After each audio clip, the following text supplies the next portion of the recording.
I'm not sure we could have done this notion of an interlinked Marvel Cinematic Universe without Captain America. Whether it's bit by a spider or exposed to gamma rays, the notion of a superpowered human started with Steve Rogers. He is the backbone of the universe.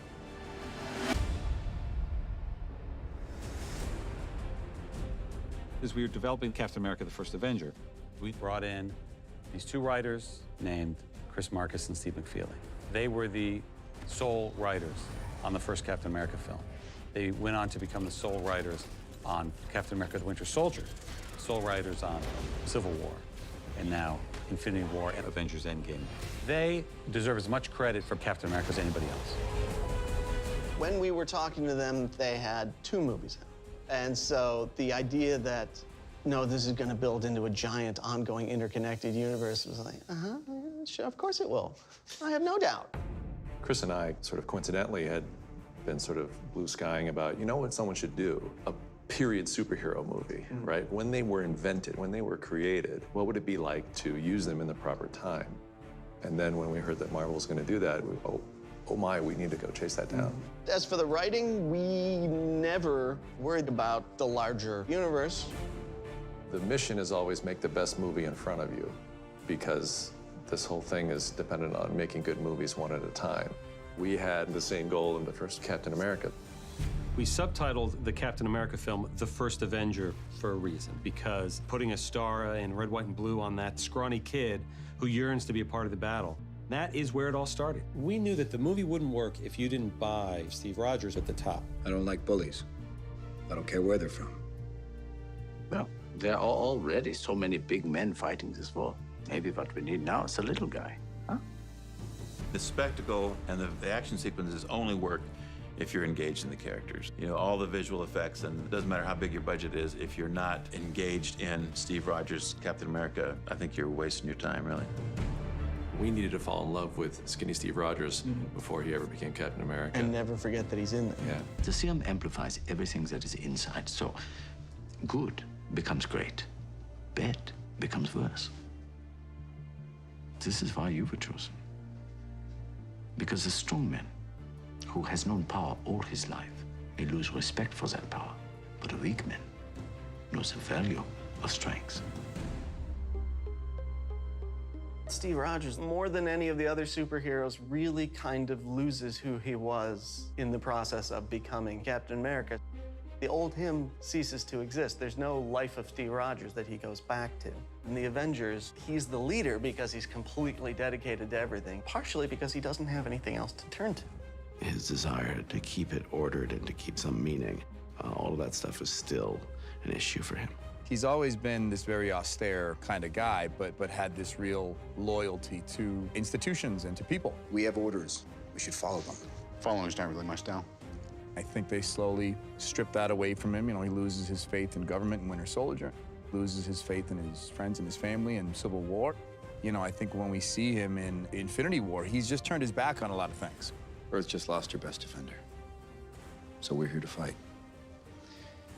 And if you want to stand in our way, we'll fight you too.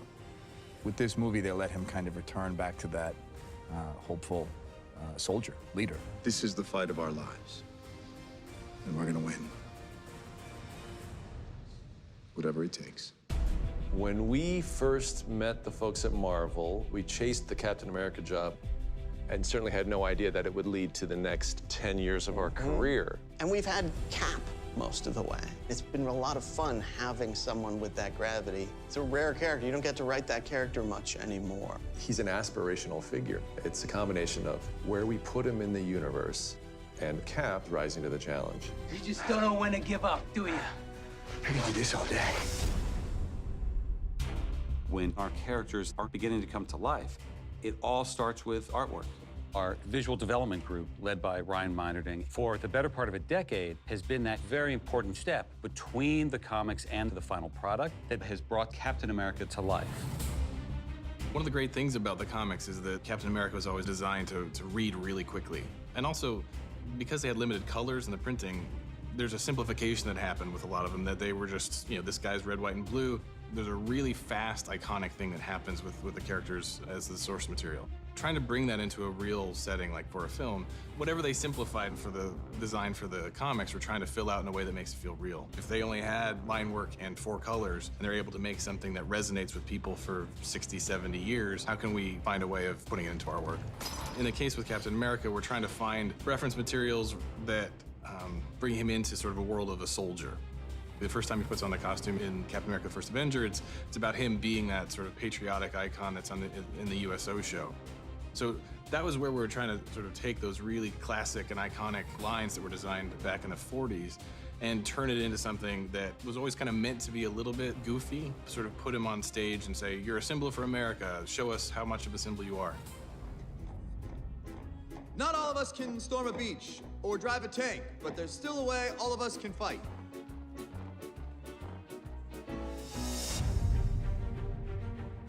One of the amazing things about being able to work on a character through multiple movies is that you actually get to tell the story of the character through the costume. Seeing Cap's change from Captain America: The First Avenger through Avengers and into Winter Soldier, for example, is a pretty big visual change. Being a person in the 1940s and coming forward into 2012 and sort of living in that period of time and being a fish out of water, and then sort of acclimating very quickly and becoming this very stealth-oriented, extreme tactical ops person is a crazy change.